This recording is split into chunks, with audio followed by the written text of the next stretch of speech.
اور اب کچھ عرصہ پہلے حضور نے ہومیوپیتھی کی کلاس جاری کرنے سے متعلق ذکر فرمایا تھا. آج کچھ بچے ہیں لیکن بہت چھوٹے ہیں, اسکول گئے ہوئے اکثر بچے, لیکن کچھ دوسرے دوست بھی موجود ہیں. بچے تو بیچارے کلاس نہیں سمجھ سکیں گے. جی بچوں کو تو بطور مریض پیش کیا جا سکتا ہے. مثلا یہ ہے کہ مجھے پوچھا جا سکتا ہے کہ قد چھوٹا ہے اس کے قد لمبا کرنے کی کیا علاج ہے, کیا دوائی ہے اس کی. اور باقی بڑے ہونے چاہیے. مختلف میں نے کہا تھا آپ کو کہ 2 قسم کی کلاسیں لگائیں. ایک یہاں کے نوجوانوں کی, لڑکوں کی الگ, لڑکیوں کی الگ. اور بعض دفعہ بعض خواتین بے تکلفی سے اپنے اندر ہی سوال کر سکتی ہیں, مگر باہر ٹیلی وائز تو ہوگا مگر وہ نظر نہیں آئیں گی بولنے والی ہیں. انشاءاللہ وہ آرگنائز کرتے ہاں ہیں. وہ بھی ہو سکتا ہے. لیکن ایک جو عالمی مجلس اس پر لگی ہوئی ہے ان کو پہلا سبق تو دیا جا سکتا ہے. ابھی کیا حرج ہے, ہومیوپیتھی کیا چیز ہے اور کیسے شروع ہوئی, اس کا ایک پس منظر بتا دوں. پھر اس کے بعد رفتہ رفتہ بعض دواؤں وغیرہ کے تعارف, بعض خصوصی بیماریوں سے تعلق رکھنے والی دواؤں کا تعارف. تو اس طرح آہستہ آہستہ سب جگہ دنیا میں احمدیوں کا ہومیوپیتھک علم ترقی کرے گا. اور اس سے فائدہ یہ ہوگا کہ اپنے گھر میں روزمرہ کی دوائیں رکھ لیں گے, بات بات پر ڈاکٹر کے پاس نہیں دوڑنا پڑتا. اور اس سے پہلے میں اپنا بھی بتا دوں کہ میں ہومیوپیتھک بنا کیسے تھا. ہومیوپیتھ حضرت مسلم موعود رضی اللہ تعالیٰ عنہ ابھی زندہ تھے. 1960 کے لگ بھگ کی بات ہے. تو ان دنوں میں, بلکہ میرا خیال ہے یہ اس سے پہلے کی بات ہے, کیونکہ مجھے یاد ہے جب میں انگلستان آیا تھا تو اس سے پہلے میں حضرت مسلم موعود سے دوائی منگوایا کرتا تھا. اور بعد میں بیماری کے دنوں میں پھر میں نے یہ علم حاصل کرنا شروع کیا. لیکن ہوتا یہ تھا کہ مجھے ایک سر درد کی تکلیف ہوتی تھی جو میگرین کہلاتی ہے. اس کو عام طور پر عرف عام میں میگرین کہتے ہیں, لفظ میگرین ہے. یہ آدھے سر کی درد خواہ دائیں طرف کا ہو خواہ بائیں طرف کا, اسے درد شقیقہ بھی کہا جاتا ہے اردو میں. یہ بڑی تکلیف دہ چیز ہے. اس کے ساتھ متلی بھی ہوتی ہے, اعصابی تناؤ بہت ہوتا ہے. اور مجھے جو ہوتی تھی بعض دفعہ 2-3 دن چلتی تھی اور بالکل پڑھنے لکھنے کے نااہل کر دیتی تھی. اس زمانے میں مجھے ہومیوپیتھی کا تو پتہ نہیں تھا. پہلے میں ایسپرین کھایا کرتا تھا, بعض دفعہ 4-5 ٹکیاں کھانی پڑتی تھیں. اور اس سے پھر اور بد اثرات. ایسپرین میں تیزابیت ہوتی ہے, معدے کی جو جھلی ہے وہ جلنی شروع ہو جاتی ہے, اس میں سوزش پیدا ہو جاتی ہے. پھر گردوں پر بد اثر ہوتا ہے, پھر دل کی دھڑکن تیز ہو جاتی تھی. تو اس لیے پھر میں نے حضرت مسلم موعود کی طرف رجوع کیا. آپ کے پاس ایک ہومیوپیتھک نہیں تھی, وہ ایک دوائی تھی سینڈول جو کلکتے سے آیا کرتی تھی. اس دوا سے مجھے بغیر کسی زائد ڈوز لینے کے آرام آ جائے, ایک ہی ٹکیا سے آرام آ جاتا تھا. اور وہ دوا چونکہ پاکستان میں ملتی نہیں تھی, حضرت مسلم موعود کو کلکتے سے آیا کرتی تھی. تو میں نے کئی دفعہ آپ سے دوائی منگوانی کہ آپ وہ سینڈول بھجوا دیں. ایک دفعہ چھوٹی سیدہ میرا پا کو میں نے لیٹا ہوا تھا, کافی تکلیف تھی, آنکھ کھولنی بھی مشکل تھی. تو گرمیوں کی شام تھی, میں نے کہا آپ ابا جان سے جا کے میرے لیے سینڈول لے آئیں. تو کچھ دیر کے بعد واپس آئیں تو انہوں نے کہا کہ وہ سینڈول تو ختم ہو چکی ہے. تو انہوں نے فرمایا ہے کہ میں ہومیوپیتھک دوائی دیتا ہوں, یہ استعمال کر کے دیکھ لو. اس وقت تک مجھے کوئی خاص یقین نہیں تھا ہومیوپیتھی پہ. تبرکن میں نے کہا ٹھیک ہے. بعد مجھے بھی کہتے ہیں کہ علاج ولاج نہیں آتے, تبرکن دے دو. ہاں یہ بھی ان میں سے تبرک. ہاں مگر بعض تبرک سے فائدہ نہیں بھی ہوتا. خیر وہ دوائی منہ میں میرے پڑیا منہ کھول دیا, آنکھیں بند اسی طرح, اور پڑیا منہ میں ڈال دی میٹھی گولیوں کی. اور کچھ دیر باتیں 2-3 منٹ باتیں کی, کہ میں جاننے لگی ہوں کچھ فرق پڑا. تو اچانک مجھے محسوس ہوا کہ درد ہے ہی نہیں, یعنی ہونے اور نہ ہونے کے درمیان جو نو مینز لینڈ ہے وہ بھی نہیں تھی. حیران ہو گیا میں کہ میں کیوں آنکھیں بند کر کے لیٹا ہوں. اسی وقت کھڑا ہوا, میں نے کہا تو عجیب جادو ہے, یہ تو حیرت انگیز چیز ہے. कभी किसी दवा से ऐसा फ़ायदा नहीं हुआ। तो उससे मेरे दिल में एक यकीन पैदा हो गया कि साइंस के लिहाज से मुझे समझ आए ना आए, फ़ायदा है इसमें। फिर जब हज़रत मुस्लिम माऊद बीमार हुए तो 58 के करीब की बात है, जब मेरी शादी हुई थी तो आसफ़ा ने मुझे बताया कि उनको कोई तकलीफ़ है जो चल रही थी पहले से। तो मैंने कहा मैं जाता हूँ बयान के वहाँ तबीयत पूछने जाया करता हूँ, वहाँ मैं देखता हूँ होम्योपैथिक किताबें पढ़ी हुई हैं, उसमें से देखता हूँ। तो अल्लाह ताला की तरफ से ये तसर्रुफ़ था कि जिस जगह जहाँ से मैंने किताब खोली वहाँ जो पहली दवाई थी वो बिल्कुल मुशाबे थी, जो इलामतें मुझे बताई थी उनके बिल्कुल मुशाबे। और वहीं वो नेट्रोमेर 200 थी, मैंने नेट्रोमेर लिखा हुआ था मगर शीशों में मैंने देखा तो 200 की थी। वो मैं ले गया और एक खुराक दी और उसके बाद फिर कभी तकलीफ़ नहीं हुई वो। तो उससे मुझे यकीन हो गया कि ये कोई जादू टोन का नहीं है, ना महज तबर्रक, बल्कि इसमें कुछ हकीकत है, कोई खुदा ताला ने निज़ाम जारी फरमाया हुआ है। फिर मैंने हज़रत मुस्लिम मौद की लाइब्रेरी से ही, वहाँ बहुत किताबें थीं, बड़ा ज़ख़ीरा था, जाकर वहाँ तबीयत पूछने जाया करते थे हम, आमतौर पर मगरिब के बाद जाया करते थे। तो तबीयत पूछ के फिर मैं लाइब्रेरी में चला जाता था, फिर वहाँ से उठानी भी शुरू कर दी और घर ले आता था और बाद सारी रात पढ़ता रहा। तो बहुत लंबा अरसा मैंने शनासाई हासिल की है और अभी इलाज नहीं शुरू किया, बल्कि किताबों पर किताबें पढ़ी, उनको दवाओं के मिजाज को अपने जहन में उनका नक्श जमाया, फिर रफ्ता रफ्ता इसकी प्रैक्टिस शुरू की। लेकिन बाकी बातें फिर अब मैं बताऊं कि होम्योपैथिक होती क्या है, इसका असूल क्या है, कैसे ईजाद हुई। एक जर्मन डॉक्टर थे, उनका नाम था हानेमन, और वो एलोपैथिक डॉक्टर थे। 60 साल की उम्र थी उनकी जब उन्होंने पहली मर्तबा होम्योपैथिक की तरफ तवज्जो की, और होम्योपैथिक उन्हीं की ईजाद है हकीकत में, तवज्जो तो बाद में हुई ज़्यादा, लेकिन 60 साल की उम्र में उनको पहली मर्तबा ख्याल आया कि ये कोई ऐसी बात का इम्कान है। उनका जो ये साल है होम्योपैथिक की ईजाद का, ये हज़रत मसीह मौऊद अलैहिस्सलाम की पैदाइश का साल है, 1835, इसलिए मुझे याद रह गया। तो 1835 में जहाँ खुदा ने एक रूहानी निज़ाम की बुनियाद डाली है शिफा की, वहाँ एक नई किस्म की शिफा की बुनियाद भी डाली जिसका ताल्लुक भी रूहानियत ही से है। और इसका सबूत ये है कि हज़रत मसीह मौऊद अलैहिस्सलाम ने एक ताउन के ज़िक्र में, जब ताउन की पेशगोई फरमाई कि कसरत से फैलेगी, और उस वक्त अजीब हालत थी दिल की, एक तरफ आपकी सच्चाई का मदार था कि ताउन ज़ाहिर हो और उसी तरह तबाही मचाए, दूसरी तरफ गहरी इंसानी हमदर्दी का तकाजा था कि लोगों को तकलीफ़ ना पहुँचे।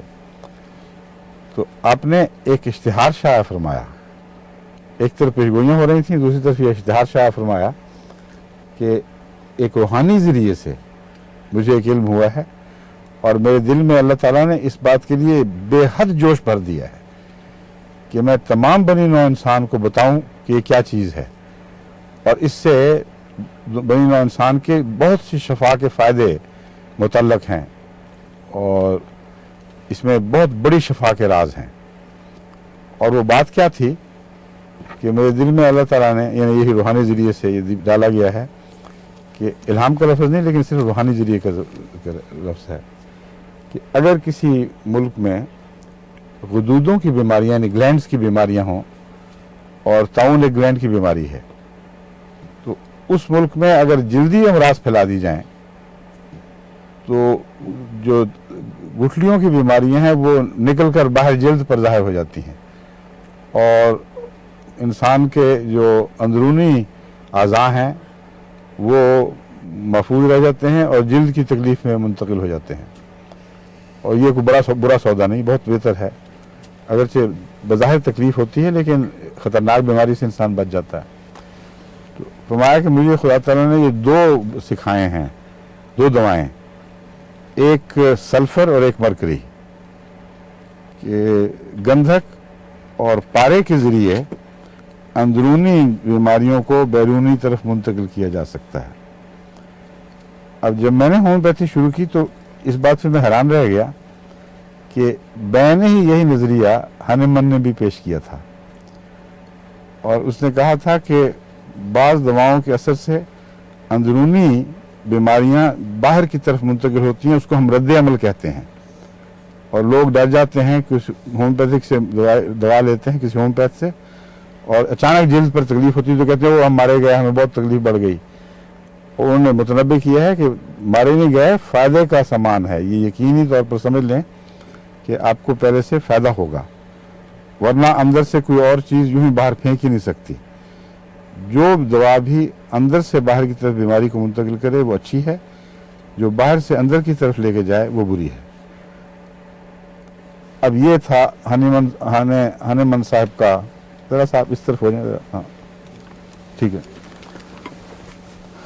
यानी एक होम्योपैथी के मुतालिक इजहार ख्याल, जिसमें ये दो दवाएं उन्होंने कहा ये हमारी चोटी की दवाएं हैं। इसको कहते हैं मेन स्टे लफ्ज़ इस्तेमाल हुआ है जर्मन से तर्जुमे में, कि these two are mainstay against glandular diseases, यानी अंदरूनी गदूदों की बीमारियों को ये बाहर निकालने में बुनियादी सतून का काम देने वाली है। तो इससे फिर मेरे दिल में ये जब मसीह सल्लल्लाहु का इक़्तिबास पड़ा तो फिर और भी दिल में ज़्यादा तकलीफ पैदा हुई। बहर हनीमन साहब ने क्यों इस नई ईजाद का सोचा? उन्होंने देखा कि बड़ा लंबा तजर्बा होम्योपैथिक इलाज का था, कि जो हम एलोपैथिक इलाज का था, एलोपैथिक के ज़रिए इलाज करते हैं तो मरीज़ अच्छा होने की बजाय एक बीमारी से शफा पाता है, एक दूसरे में मुब्तला हो जाता है, दूसरे से शफा पाता है एक तीसरी में, और फिर एक पैराफर्नीलिया लफ्ज़ इस्तेमाल किया है कि एक इर्द गिर्द झंझट सा उठ खड़ा होता है बीमारियों का, और एक की बजाय 2, 3, 4, 5 बीमारियों में मुब्तला हो जाता है। इस पर ये क्यों ऐसा होता है, उस पर उन्होंने ये नज़रिया मालूम किया, ये नज़रिया पेश किया, ये बात समझी कि होता यह है कि जब हम एलोपैथी के ज़रिए किसी बीमारी को दबाने की कोशिश करते हैं तो अमलन ये शिफा नहीं है, ये दबाना है। और उसकी मिसाल उन्होंने ये पेश की कि जब किसी को सर दर्द हो रही हो और हम एस्पिरिन दे देते हैं तो उससे सर दर्द एक इलामत है जो किसी दवा के असर से दूर हो जाती है, लेकिन वो दवा उस असल जड़ को नहीं काटती जिसकी वजह से सर दर्द हो रही थी। और एस्पिरिन की मिसाल दी है उन्होंने कि हमें क्या पता कि सर दर्द क्यों हुई है, चुनांचे उन्होंने कहा कि डॉक्टर उस वक्त तक की तहकीक के मुताबिक ये राज तो पा चुके हैं कि सर दर्द जिसको एक बीमारी समझते हो ये 100 या 1000 बीमारियों का नाम हो सकता है। गुर्दे की तकलीफ से भी सर दर्द हो सकती है, हाई ब्लड प्रेशर से भी हो सकती है, लो ब्लड प्रेशर से भी हो सकती है, जिगर की बीमारी से, अंतड़ियों में कोई तकलीफ है उससे हो सकती है, कई किस्म के बुखार हैं उनके से जहरीले मादे पैदा होते हैं, और हर एक का अपना अपना एक असर है। तो हम एलोपैथिक में उसको एक बीमारी कहते हैं और दूर करते हैं इलामत को, और ज़रूरी नहीं है कि इलामत के साथ वो असल चीज़ भी दूर हो जाए। वक्त के साथ हर बीमारी का रद्द-ए-अमल जिस्म दिखाता है वो ठीक भी हो जाती है, मगर इलामत दूर कर देना इलाज नहीं है। उससे दूसरा नुकसान कहते हैं ये है कि कुछ देर के बाद वही मरीज़ जो एक गोली से शिफा पा जाता था उसका सर दर्द 2 से भी शिफा नहीं फिर पाता, फिर 3 और फिर 4 करनी पड़ती है। कोई पैगाम आया हुआ आपको? दवाई का नाम पूछ रहे हैं जो हुजूर ने, हज़रत मुस्लिम मौद ने हुजूर को दी थी सर दर्द के लिए। वो मुझे नाम ही नहीं बताया था मुझे अपना, और वही सर दर्द ही मैंने बात शुरू कर दी है। एक साल में लिखकर भेजा कि फ़ौरन नाम बताएं कि हज़रत मुस्लिम मौद ने आपको क्या दवा दी थी। वो तो मैंने बताया ना, आंखें बंद थी, मुझे पता ही नहीं था, वो खाली मुंह में डाली हैं गोलियाँ, और ना मैंने पूछा, और ना हर सर दर्द का एक इलाज है, यही तो मैं समझा रहा हूँ। इत्तेफाक से बात वही चल रही है जिसके मुताबिक सवाल आया। खैर उन्होंने इस पर ये बहस उठाई बड़ी लंबी दिलचस्प कि सर दर्द की 101 कॉजेज, जिससे मुहावरा अंग्रेजी का 101 वजूहात हो सकती हैं। तो एलोपैथिक से जब आप इलाज करते हैं तो ज़्यादा कुछ देर के बाद जिस्म उसको कबूल नहीं करता और ज़्यादा देनी पड़ती है। जब ज़्यादा देनी पड़ती है तो हर दवा का कुछ मनफी असर भी होता है। जैसे एस्प्रिन एक तेज़ाब है और वो बाज़ झिल्लियों पे काटने का असर रखती है, तो उधर वो एक सरसरी असर को मिटा रही है, दूसरी तरफ एक गहरा नुकसान पहुंचा रही है और एक और बीमारी पैदा कर रही है। तो उन्होंने कहा मेरा तजुर्बा है कि ऐसे मरीजों को गुर्दे की भी तकलीफ हो जाती है, दिल की भी हो जाती है, जैसे मैंने बयान किया था अपने ज़ाती तजुर्बे से, यही बात उन्होंने लिखी है। तो कहते हैं इस पर वो कहते हैं मुझे ख्याल आया कि जिस्म जो कबूल नहीं करता असर को, इसका मतलब है जिस्म में मुकाबले की खुदा ने ताकत रखी हुई है और कुछ देर के बाद वो रद्द-ए-अमल दिखाता है और उसका मनफियत को ना कबूल करना ये भी जाहिर करता है कि शर के खिलाफ वो उठता है और शर को भी कबूल नहीं करता, इसलिए और ज़्यादा शर दिखाना पड़ता है उसके लिए, यानी तेजाबियत भी बढ़ानी पड़ती है नुकसान पहुँचाने के लिए। इससे उनके ख्याल में उनके जहन में ख्यालात का सिलसिला चल पड़ा। फिर उन्होंने एलोपैथिक किताबों से तहकीक की और वो तमाम दवाइयाँ अलग करके उनकी फहरिस्त बनाई, जिन दवाओं के मुतालिक तमाम अतिब्बा जानते हैं कि उनको अगर थोड़ी मिक़दार में दिया जाए तो बाज़ बीमारियों का वो इलाज हैं, अगर ज़्यादा दिया जाए तो वही बीमारियां पैदा करती हैं। मसलन इन्होंने मिसाल दी हुई है इपिकॉक की, जो मछली की बड़ी एक चोटी की दवा है, लेकिन आगे मैं जैसे कि समझाऊंगा हर मछली के लिए असर नहीं दिखाएगी। आगे जब मजमून खुलेगा तो फिर आपको समझ आएगी कि ये इसका तरीक़ा इलाज क्या है। और इसी तरह opium, tincture OPI, tincture ipecac और टिंचर ज़ंज़िबार, ये मिलाकर मैदे की ऐसी तकलीफ़ों के लिए देते थे डॉक्टर क्लासिकल नुस्खे में, बड़ा अच्छा होता था नुस्खा। कुछ थोड़ा सा सोडा बाइकार्ब डाल दिया करते थे जिससे वो मछली हट जाती थी या सर दर्द को भी कुछ आराम आता था। तो उन्होंने कहा कि ये सब डॉक्टर जानते हैं, मैं भी जानता हूँ कि अगर इपिकॉक ज़रा सी ज़्यादा दे दो तो मछली पैदा करती है, और इसी तरह ओपियम शदीद मछली पैदा करती है अगर इसको किसी को ज़्यादा दे दी जाए। फिर मुझे ख्याल आया कि ओपियम जो लोग ज़्यादा खाते हैं वो इतना खा जाते हैं उनको कुछ भी नहीं होता, और जिसको आदत नहीं है उसको ज़रा सी ज़्यादा हो जाए तो वो उल्टा के रख देती है, पसीने छूट जाते हैं उसके और कै मछली और फिर बेहोशी तारी हो जाती है।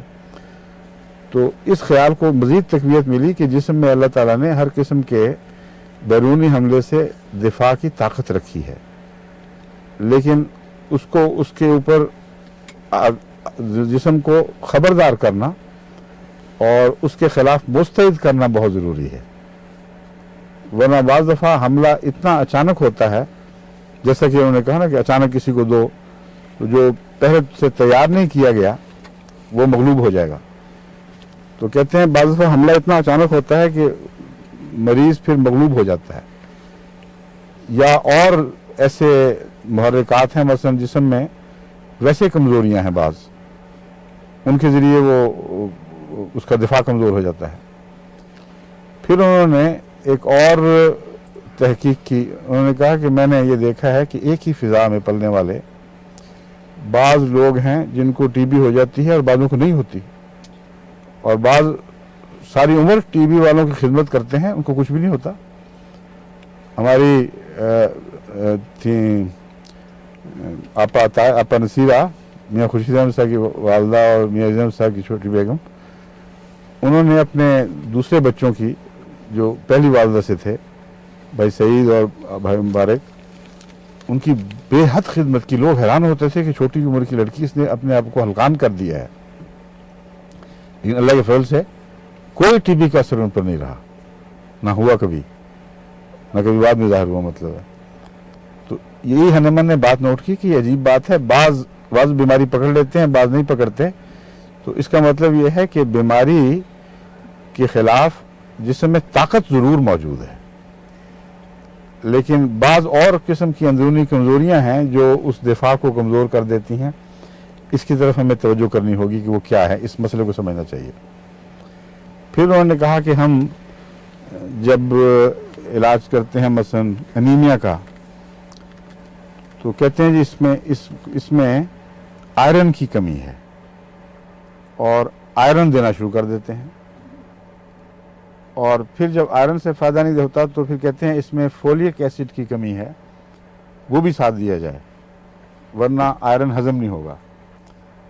कहते हैं वो ये क्यों नहीं सोचते कि उसी घर में वही ग़िज़ा खाने वाले दूसरे बच्चे बड़े छोटे सब हैं और वो अच्छे भले हट्टे कट्टे और उनके चेहरे सुरख, और एक बेचारा मदकूक हुआ हुआ, चेहरा दर्द, उसमें खून ही नहीं पैदा हो रहा। तो आयरन भी वो उतना ही खा रहा है जितना बाकी खा रहे हैं, फोलिक एसिड भी उसमें उतना ही जा रहा है जो उसको जज़ब करने में मदद करता है। तो क्या वजह है, उसको क्यों नहीं हो रहा? तो उससे उन्होंने ये नतीजा निकाला कि जो बीमारियां हैं ये बहुत से इम्कानात एहतमालात रखती हैं और हमारे पास वो ज़राए नहीं हैं कि हर बीमारी की कुनों को पकड़ लें और ये मालूम कर सकें कि इसका असल मुहर्रिक क्या था। फिर वो सर दर्द की बहस में मज़ीद ये समझाते हैं कि जब मैंने जायज़े लिए तो फिर मुझे ये ख्याल आया कि क्यों ना मुख्तलिफ़ पॉइज़न्स, टॉक्सिन्स यानी जहरीले मादों को इस्तेमाल करके देखूं और इस्तेमाल करा कर देखूं, और इसका नाम प्रूविंग उन्होंने रखा। थोड़ी डोज में बार बार खाया ताकि जिस्म हार जाए उससे, और फिर देखूं कि हर पॉइज़न अपना क्या असर दिखाता है। मसलन एकोनाइट एक जहर है, वो उससे भी सर दर्द पैदा होती है।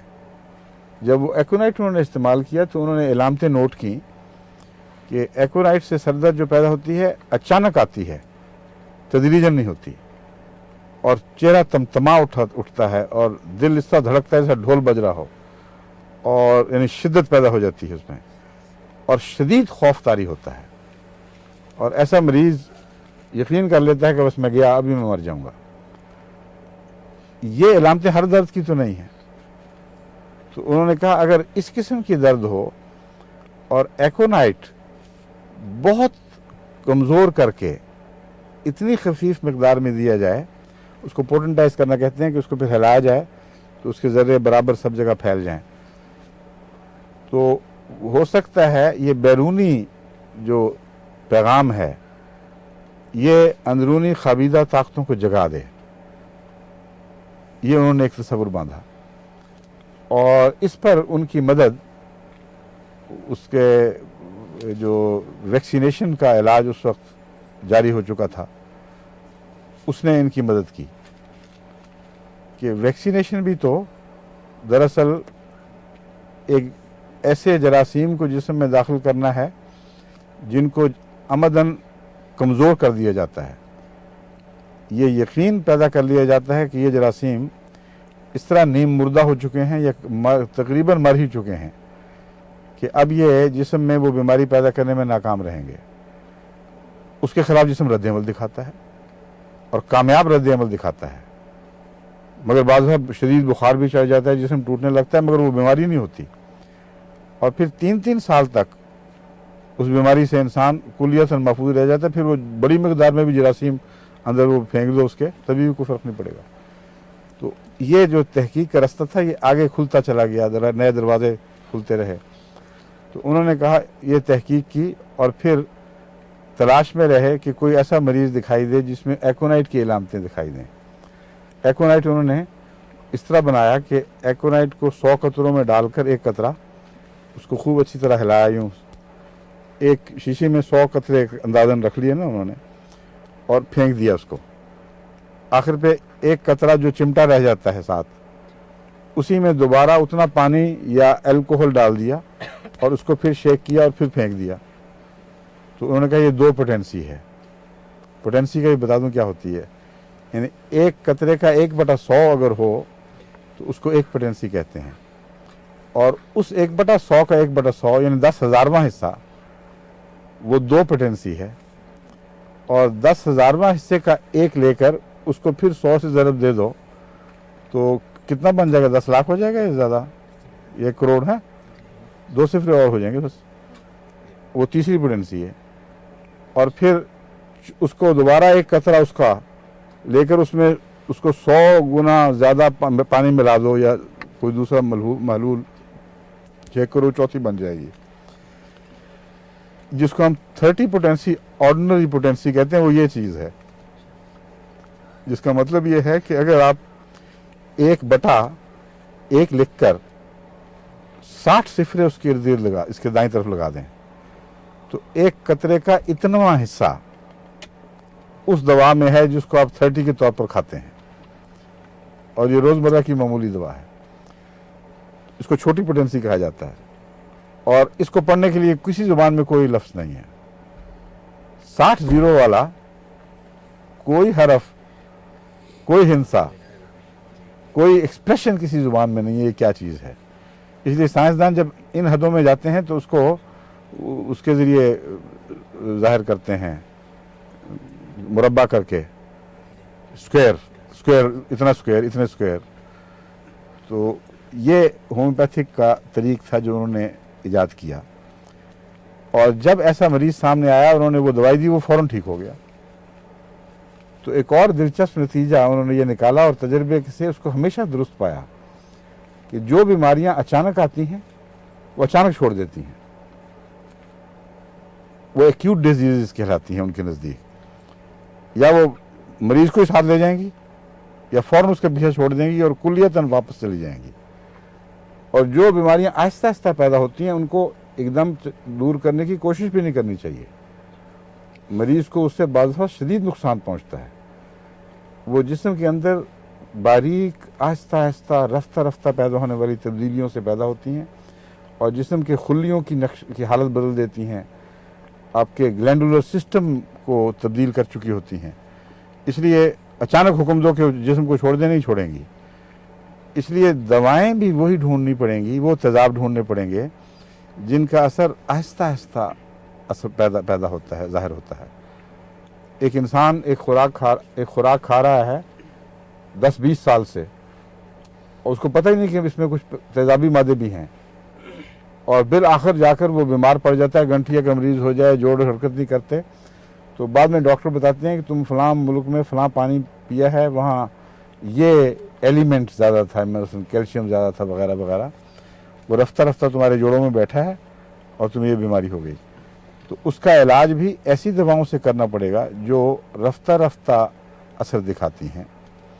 इसी ज़मीन में अब कहते हैं वक्त थोड़ा, मगर बाकी ये मेडिसिन इंशाल्लाह चलेंगी, हर रोज़ तो नहीं हो सकेगी, मगर 1-2 दिन मैं चलाऊँगा, फिर वक्फा डाल के। तो उन्होंने सोचा कि बाद और बीमारियाँ दवाएँ सर दर्द पैदा करती हैं। बेलाडोना एक है जिसको हम एलोपैथी में कसरत से इस्तेमाल करते हैं, जोड़ों में वरम हो, फोड़े पकाने हो, उस पर भी बेलाडोना प्लास्टर लगाया जाता है। इसमें असर है कि ये खून को एक तरफ खींचता है, और इसका जिस्म के अंदर ये असर ज़ाहिर होता है कि सर किसी एक उज़व की तरफ गैर मामूली तौर पर हजूम कर जाता है, खून किसी एक उज़व की तरफ, और उससे सर दर्द जो पैदा होती है वो बेलाएक्टिनाइड से मिलती जुलती है। शदीद धड़कन, बोलने से भी तकलीफ होती है, कहते हैं मेरा सिर फट रहा, खुदा के वास्ते बात ना करो, और सर लपेट के आदमी खामोश लेट जाता है। और अगर उससे पूछा जाए तो खौफ वगैरह का, तो उसको कोई खौफ नहीं। एक्टिनाइड और इसमें बस यही फ़र्क है, ये खौफ नहीं पैदा करता बल्कि लेथार्जी सा, एक बेपरवाही सी पैदा कर देता है। ये मैंने उनके यहाँ पढ़ा था, मुझे याद है। मरी में एक दफ़ा मेरे छोटे भाई मियाँ हनीफ अहमद साहब, उन्होंने वो एक लिखा भी तो था, ये रहा मौला के मतलब एक बड़ा अच्छा एक फ़िक्रा कल ही ख़त में आया था। हाँ, रेहा गुस्फंदान आली जनाब, ये मियाँ हनीफ ने लिखा था। और अजीब बात है कि उसी दिन सुबह तहज्जुद के वक्त मुझे हमीशाम का ये शेर, ये मिसरा इल्हामी मिसरा याद आ रहा था कि हो सकता है इन्हीं भेड़ों पर, मसीह की भेड़ों पर इतलाक होता हो। मगर मैं इसलिए रुक गया बयान करने से कि ये शेर हैं, मसीह में भेड़ें तो नहीं हैं। मगर शेर जब ऐसी मजलूमियत की हालत में हो तो भेड़ों की तरह ही समझे जाते हैं, उनको तो भेड़ों ही समझा हुआ था, तो हो सकता है उन पर ये इतलाक पाता हो। ये मियाँ हनीफ ही थे। मरी में हम गए, खाने पर ये नहीं थे, मैं उठ के उनके कमरे में गया, मैंने कहा खाने पर नहीं, सिर लपेट के लेटे हुए थे। कहते आहिस्ता भाई आहिस्ता बात करेंगे, तो सिर फट रहा है। वो मुझे एकदम बेलाडोना याद आया, मैं दौड़ा गया अपने कमरे में, बेलाडोना की चंद गोलियां मुंह में डाल के वापस आके मेज पे बैठा हूँ, पीछे पीछे हंसते हुए आ रहे थे कि आपने मुझे क्या दिया था, तो सिर दर्द का निशान ही मिट गया है। तो होम्योपैथिक जो है ये महज टोटके नहीं है, बहुत गौर से सही दवा ढूंढनी पड़ेगी। अब एक एस्प्रिन नहीं है हमारे पास, 101 बीमारियां सिर तेजाब या तेजाबी मादे अगर सिर दर्द पैदा करते हैं तो हर एक की इलामतें अलग अलग हैं, हर एक के लिए अलग दवा है। उस दवा को याद रखना पड़ेगा, उसका मिजाज को अपने जहन में नक्श करना होगा, यहाँ तक कि वो मरीज़ जब सामने आए तो आप उसको पहचान लें, जैसा मैंने मियां हनीफ को पहचाना, मैं ये तो बेलाडोना है, तो फ़ौरन आपके दिमाग में आ जाना चाहिए कि ये फ़लाँ बीमारी एकोनाइट है या आर्सेनिक है, ये पल्स्टिल्ला है, ये फ़लाँ है, ये फ़लाँ है। फिर अगर आपका ख्याल दुरुस्त है तो दवा तीर बहदफ होगी। अगर आहिस्ता दूर आने वाली सर दर्द थी तो एकदम नहीं जाएगी, आहिस्ता जाएगी। एकदम आने वाली थी, बहुत अच्छा। अस्सलाम वालेकुम कहते हैं, खुदा हाफिज़, ईमान अल्लाह।